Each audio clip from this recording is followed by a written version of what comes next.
ॐ नमो भगवते श्रीरमणाय करुणापूर्णसुदाब्धे कबलितघनविश्वरूपकिरणावल्या अरुणाचलपरमात्मन् अरुणो भवचित्तकञ्जसुविकासाय वन्दे श्रीरमणऋषे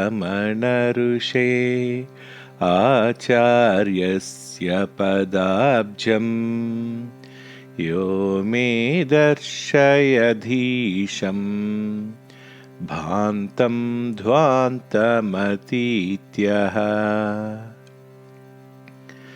अखण्डसच्चिदानन्दे परब्रह्मण्यलौकिके विलसन्तं गुरुं नौमिं सर्वदा हृद्यहं भजे.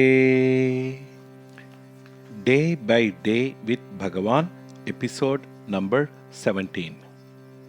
1/6/1946.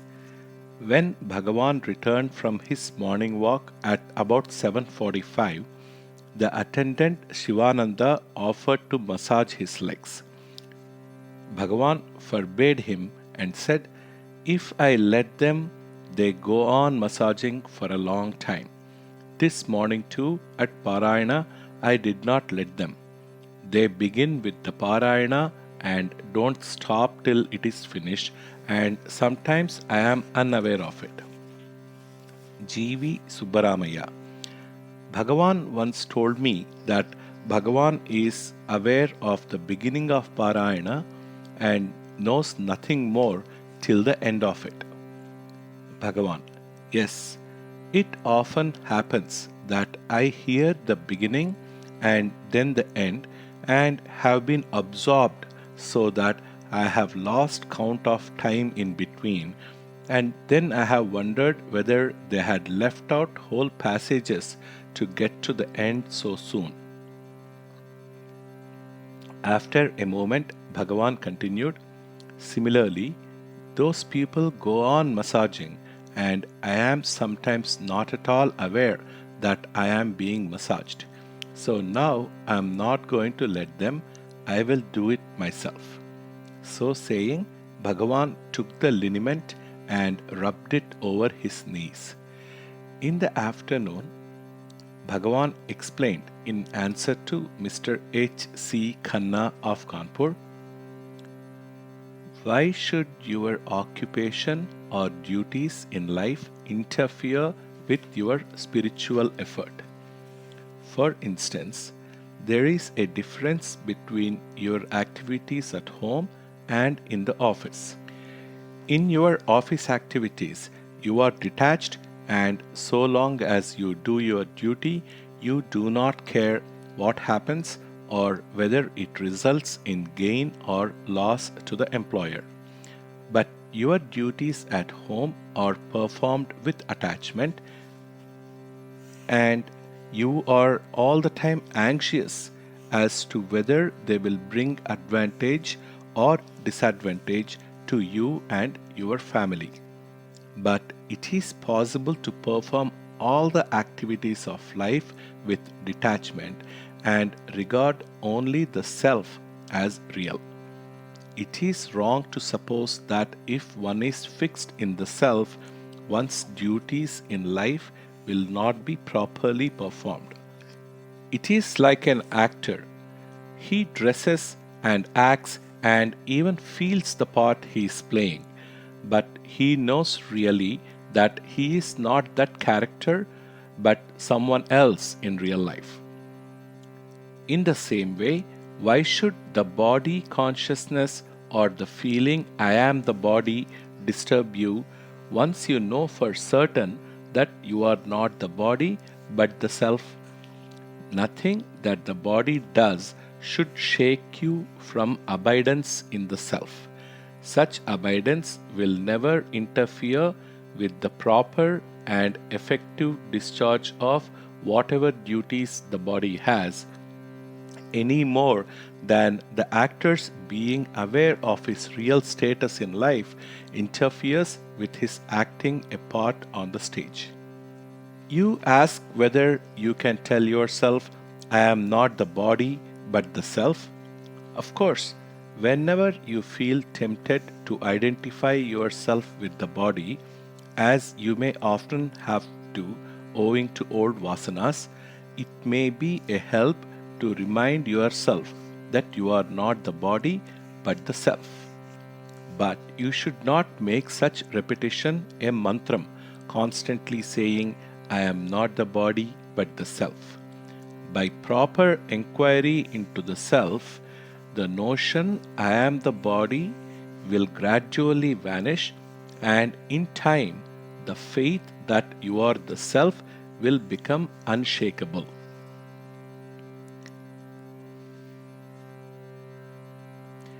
K. M. Jeevrajani. In the early stages, would it not be a help to man to seek solitude and give up his outer duties in life? Bhagavan. Renunciation is always in the mind, not in going to forests or solitary places or giving up one's duties. The main thing is to see that the mind does not turn outward but inward. It does not really rest with a man whether he goes to this place or that, or whether he gives up his duties or not. All that happens according to destiny. All the activities that the body is to go through are determined when it first comes into existence. It does not rest with you to accept or reject them. The only freedom you have is to turn your mind inward and renounce activities there. K. M. Jeevrajani. But is it not possible for something to be a help, especially to a beginner, like a fence round a young tree? For instance, don't our books say that it is helpful to go on pilgrimage to sacred shrines or to get satsang? Bhagavan. Who said they are not helpful? Only such things do not rest with you, as turning your mind inward does. Many people desire the pilgrimage or satsang that you mention, but do they all get it? K. M. Jeevrajani. Why is it that turning inward alone is left to us and not any outer things? I answered, nobody can answer that. That is the divine scheme. Bhagavan. If you want to go to fundamentals, you must inquire who you are and find out who it is who has freedom or destiny. Who are you and why did you get this body that has these limitations? 3.6.46 G. V. Subbaramaya. Did Subramanya Bharati ever come to Bhagavan? Bhagavan. I think he did once. It was when we were on the hill. One evening, when only Shivaya, the late Mauniswami of Kutralam, who is dead now, was with me, someone came and sat for nearly an hour before me and then went away without saying a word. Later, when I saw pictures of Bharati, I thought it must have been he. G. V. Subbaramaya. Was it Sivaya who beat a monkey and the monkey was so grieved that it went and drowned itself? Bhagavan. No, it was someone else. And the monkey was not even beaten, it was only scolded. Even that was more than it could stand, and it went and drowned itself very soon after. It was a dog that was beaten. He was a very strange dog. All day he would lie quiet in a place among the rocks, higher up than our ashramam, and where it was not easy to see him. and he would only go out at night. Seeing something black going out and coming back at night, we looked during the daytime and found that it was a dog.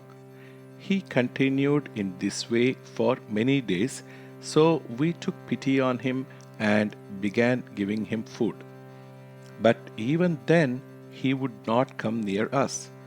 We used to put some food a little distance away from us, and he would come and eat it and then go away. If we went near, he would run away. And then one day, when a number of us had been out and were returning, this dog ran up to us and he came straight to me out of all the crowd and jumped on me and tried to make friends with me. After that, he stayed with us and he would go and lie in the lap of any devotee.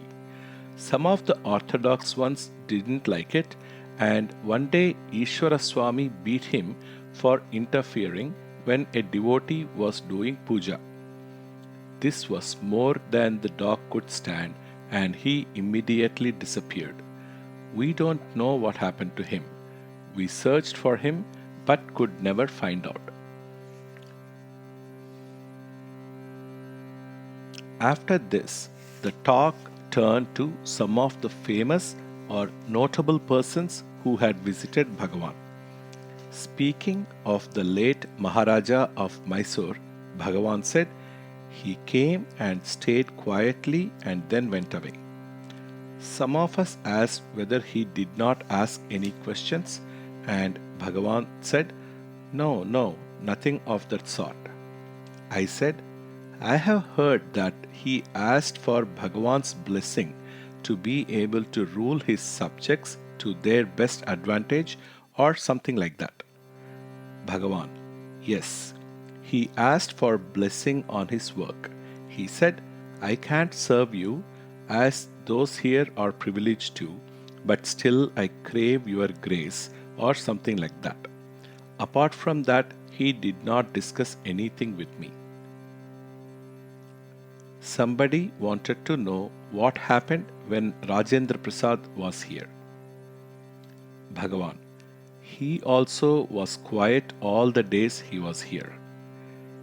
K. S. Seshagiri Iyer, I was here at the time.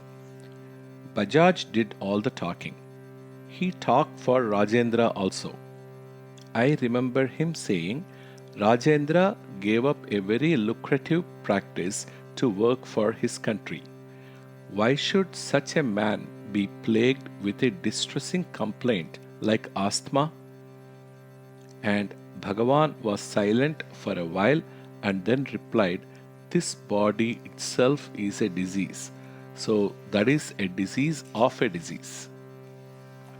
Bhagavan, when Satyamurti came, he also was silent and never spoke at all. When Srinivas Shastri came, he asked me some questions, but when I put him counter questions, he would not answer them. He wanted to go his own way. I wanted to take him inward, but he wouldn't, and he wanted to pull me outward. In the afternoon, K.S.S. Ramanadasa narrated the following incident. When Bhagavan was living at Skandashramam, I was once alone with him, sitting on the steps leading up to the ashramam, when a man came to the gate with his family and stopped there and called out to me. When I went there, he asked me to go and ask the Swami whether they could approach him and receive his darshan. I was surprised and said, why do you ask permission? And he said, we are untouchables. I started to go back to Bhagavan, but then it occurred to me that even to ask Bhagavan would be an injustice to him. So I told the man that caste had no meaning with Bhagavan and that they would be welcome. The whole party came and prostrated before Bhagavan, and I well remember how for about 10 minutes his gracious look dwelt on that untouchable and his family, And how many rich and notable people have I seen fall at his feet without being vouchsafed such grace?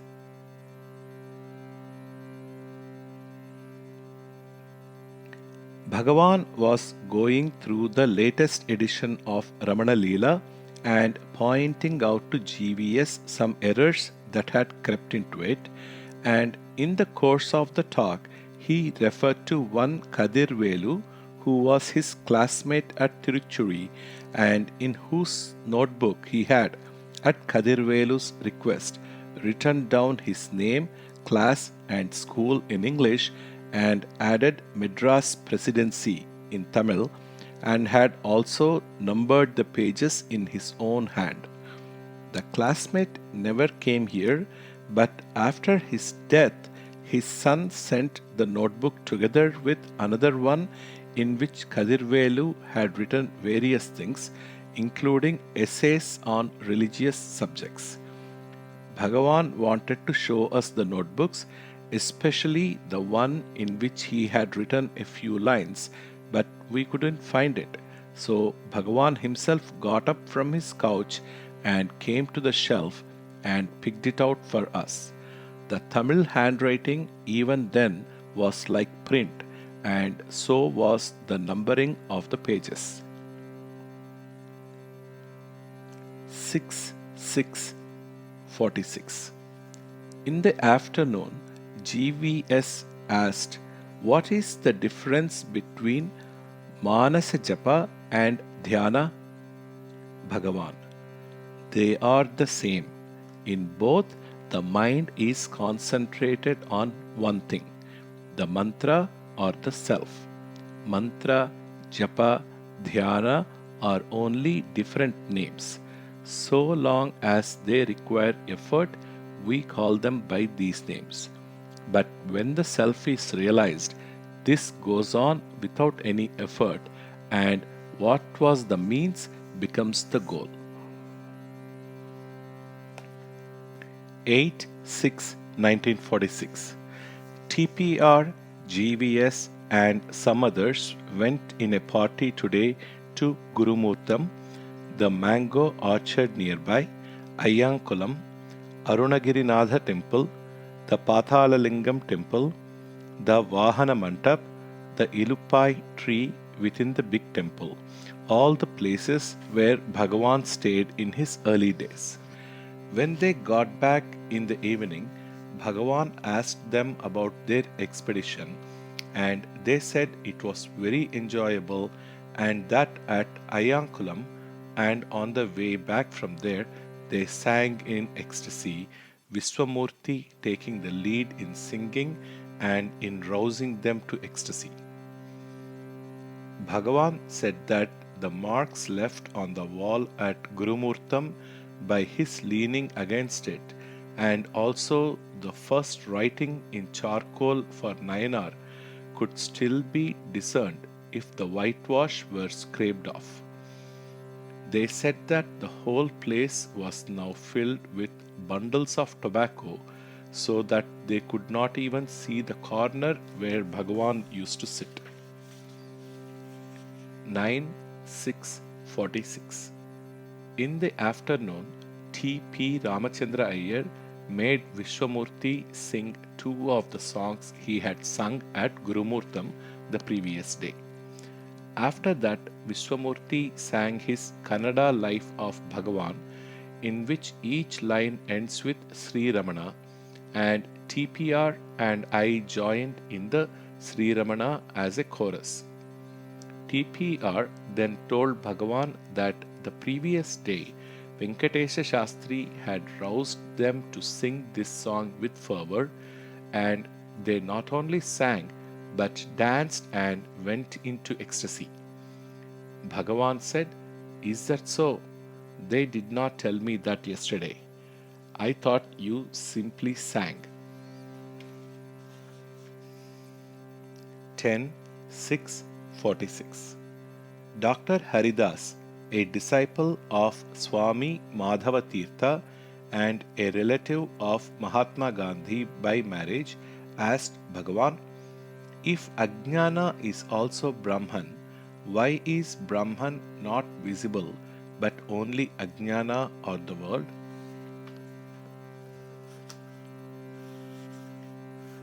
Bhagavan. Brahman is not to be seen or known. It is beyond the Triputis, triads of seer, seen, and seeing, or knower, knowledge, and knowing. The reality remains ever as it is. That there is Ajnana or the world is due to our moham or illusion. Neither knowledge nor ignorance is real. What is beyond this, as all other pairs of opposites, is the reality. It is neither light nor darkness, but beyond both, though we sometimes have to speak of it as light and of ignorance as its shadow. GVS. It is said that the self cannot be realized by reading books but only by anubhava, personal experience. Bhagavan. What is anubhava? It is only going beyond the pairs of opposites or the triputis. In the evening, Bhagavan said with reference to a question somebody had asked, during sleep there is both the self and ajnana. Ajnana because we knew nothing, and the self because we existed. And when we wake, we say, I slept well, although we knew nothing. If one asks how the self and ajnana can exist together any more than light and darkness, the answer is that to one who realizes the self is all light and there is no such thing as darkness at all. But to one who has not realized, we say that there can be ajnana in the self like the seeming shadows on the moon.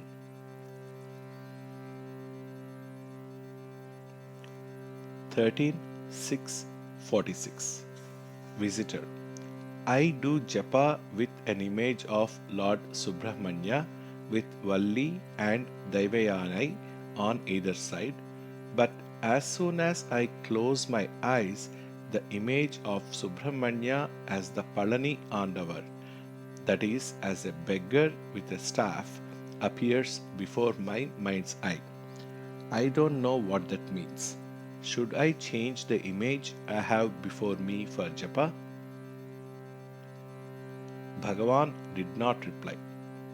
I said to Bhagavan, it is strange that when a man does japa before an image, another image, though of the same God, should appear before his mind's eye.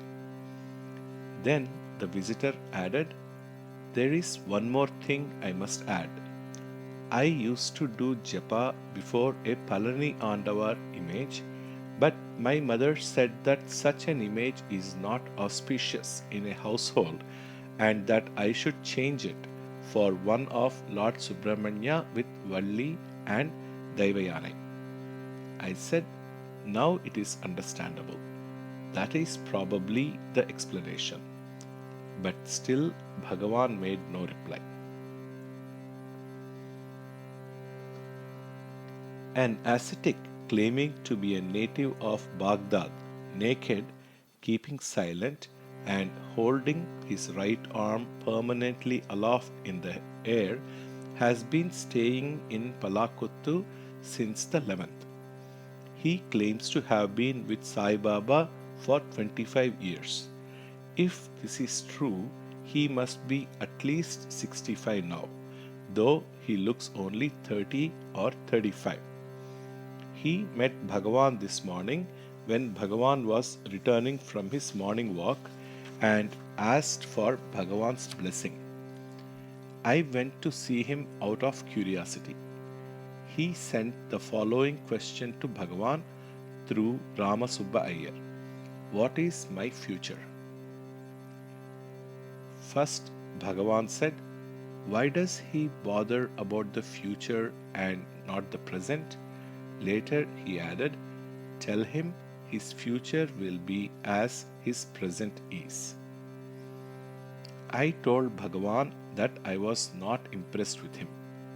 When I told Bhagavan that his fingernails were 5 or 6 inches long, Bhagavan said, that means nothing. When I was at Gurumurtam, I found that in less than a year the nails grow an inch long. Matted locks also grow very long in a few years. Ordinary hair does not grow so long. I remember when Uddanda Nayanar had matted hair only 5 or 6 inches long, and 25 years later it was 15 feet long. So, however long and imposing nails and matted hair may be, they are no sign of great age. I recalled how Bhagavan had once told us that in those early days, people used to look at his nails and say, he is ever so old. He has been like this for years. And Bhagavan said, yes, yes.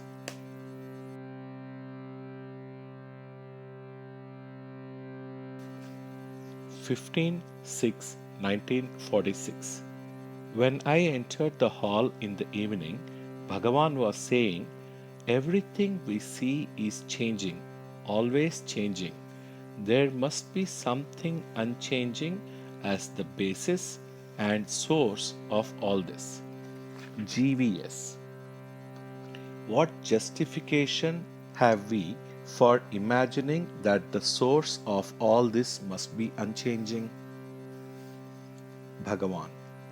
It is not mere thinking or imagining that the I is unchanging. It is a fact of which everyone is aware.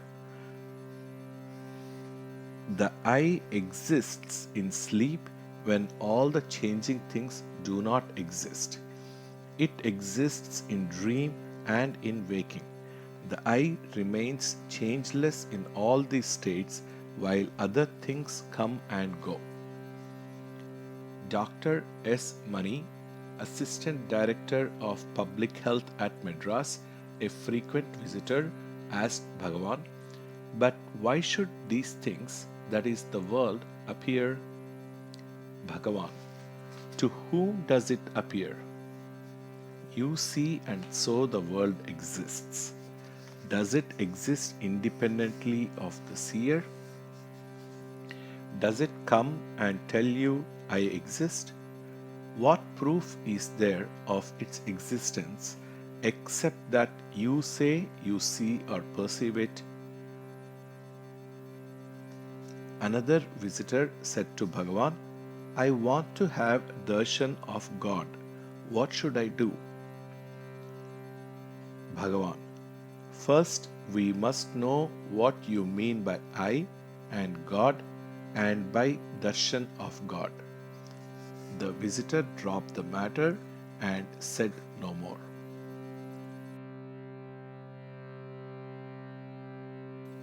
16/6/46. GVS.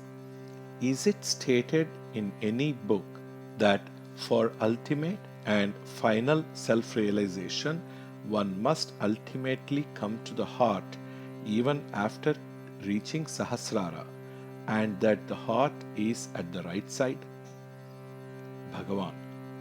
No, I have not come across this in any book. But in a Malayalam book on medicine, I came across a stanza locating the heart on the right side, and I have translated it into Tamil in the supplement to the 40 verses. We know nothing about the other centers. We cannot be sure what we arrive at in concentrating on them and realizing them. But as the I arises from the heart, it must sink back and merge there for self-realization. Later in the day, GVS said, "It is said that by repeating his own name a number of times, Tennyson used to get into a state in which the world completely disappeared and he realized that it was all illusion." And a discussion ensued as to where the quotation came from and whether we could find it.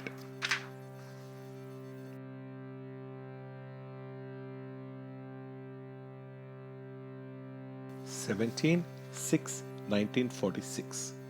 When Bhagavan returned from his morning walk on the hill, a Bangalore photographer took a photograph of him in Padmasanam posture for inclusion in the Golden Jubilee souvenir that is to be brought out in September.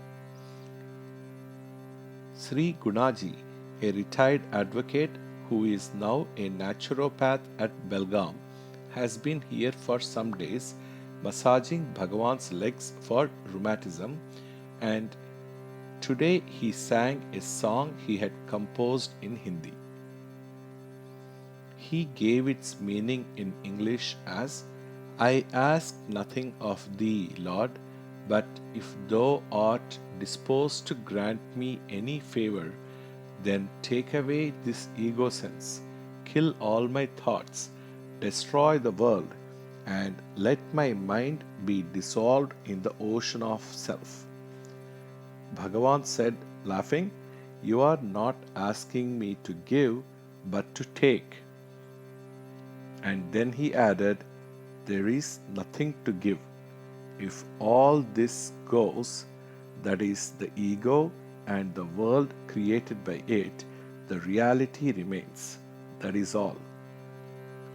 Nothing new is brought in. If the false goes, the true remains."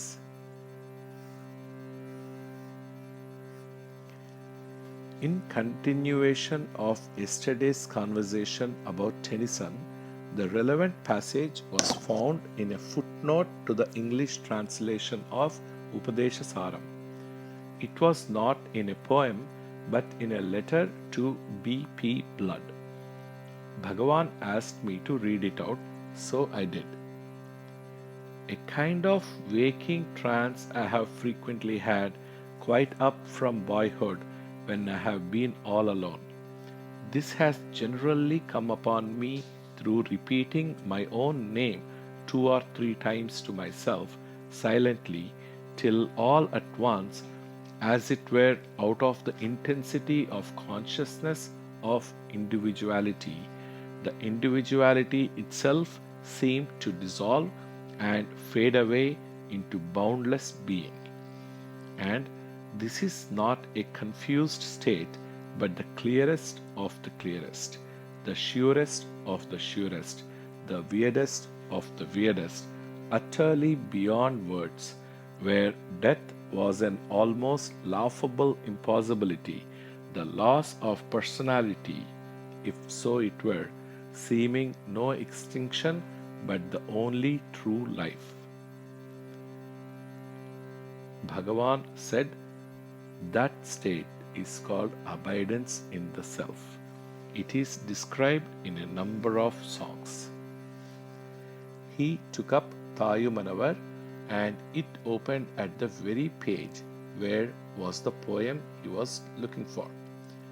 He read out the poem Kudithaludan Piritandru, which is the 8th stanza in Chinmayananda Guruve. Bhagavan also quoted the 2nd stanza in Ashayanum, the 5th in Paripurnanandam of Tayumanavar, which all refer to this Nilai of Jagatjanishtai, state of Sahajanishta.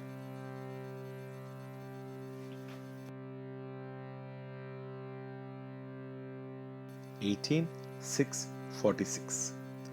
GVS translated the Pancharatna, the last of the 5 hymns of Bhagavan, in English verse and showed it to Bhagavan.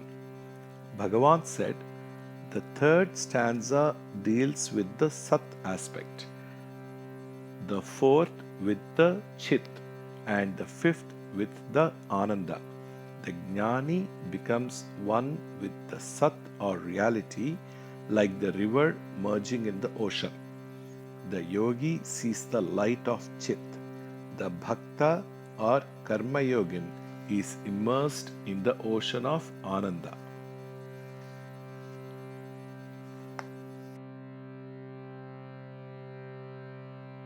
19,646.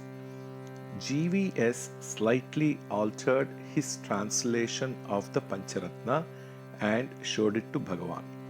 In the talk that followed, Bhagavan said, "This is how the Pancharatna was composed.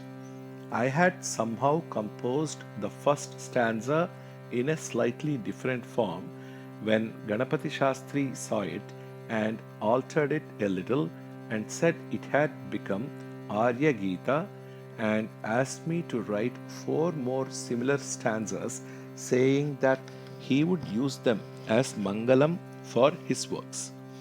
That was in 1917. Later, in 1922, Ayyaswamy Pillai was getting up an edition of the first four songs of the present Arunachala Stuti Panchakam, and I was asked to translate the Pancharatna also into Tamil to go with them, and I did.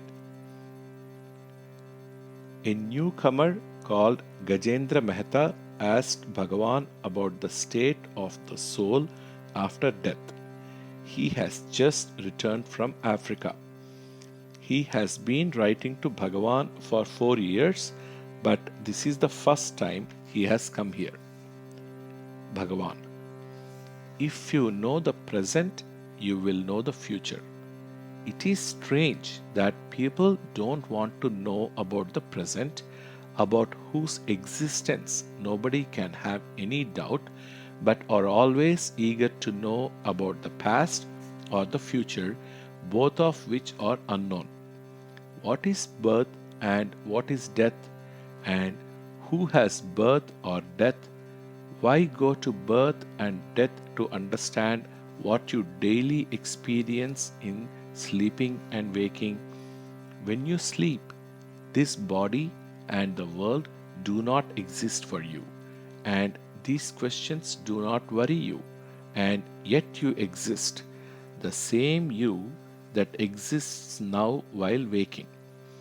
It is only when you wake up that you have a body and see the world.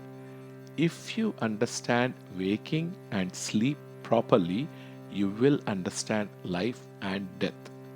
Only waking and sleeping happen daily, so people don't notice the wonder of it, but only want to know about birth and death.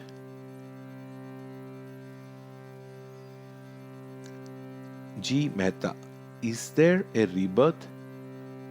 Bhagavan: if there is birth, there must be not only one rebirth, but a whole succession of births. Why and how did you get this birth? For the same reason and in the same manner, you must have succeeding births.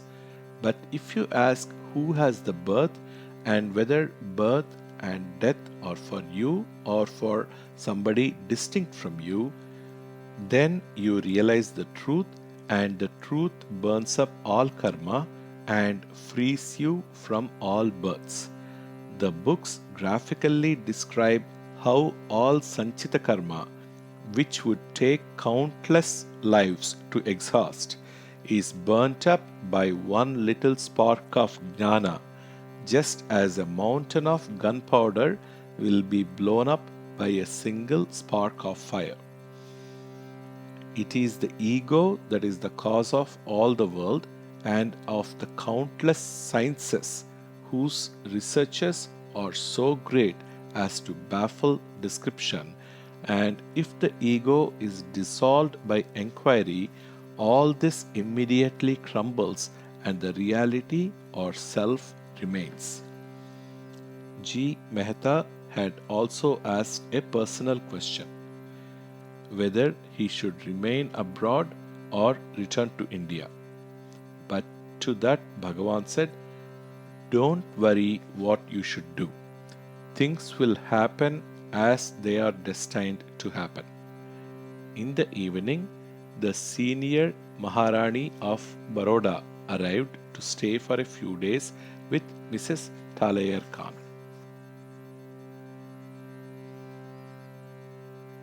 26/1946. G. Mehta. If I am not the body, am I responsible for the consequences of my good and bad actions?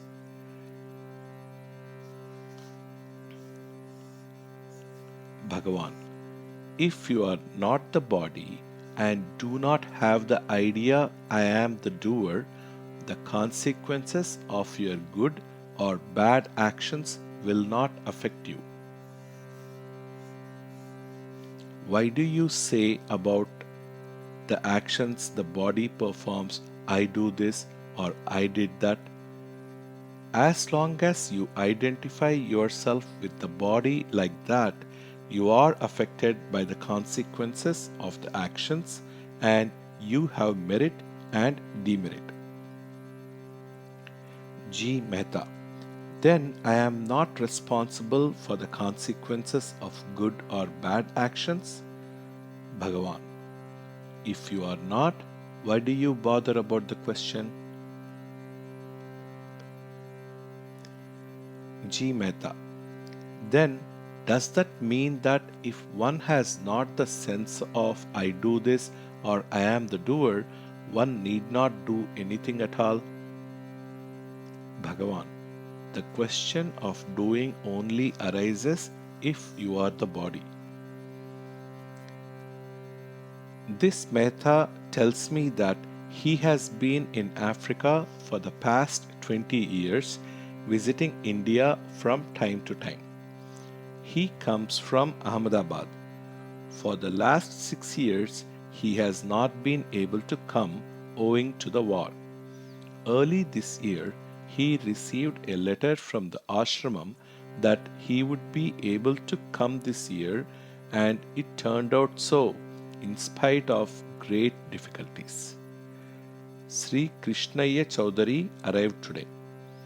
Bhagavan told me, it seems he is writing my life in Telugu and has finished 2 chapters. He said he would read them to me this afternoon. He came at 3 and read till about 4:15 and then said he would finish tomorrow. It was written in the life that Bhagavan went to Tiruchuri on receiving news of his father's death, but Bhagavan said that in fact he went there 4 or 5 days before his father's death. He got news that his father was dangerously ill and went to Tiruchuri at once, and his father died only 4 or 5 days later. The error arose as this was not clear in the Telugu Ramana Leela on which Chaudhary was basing his life.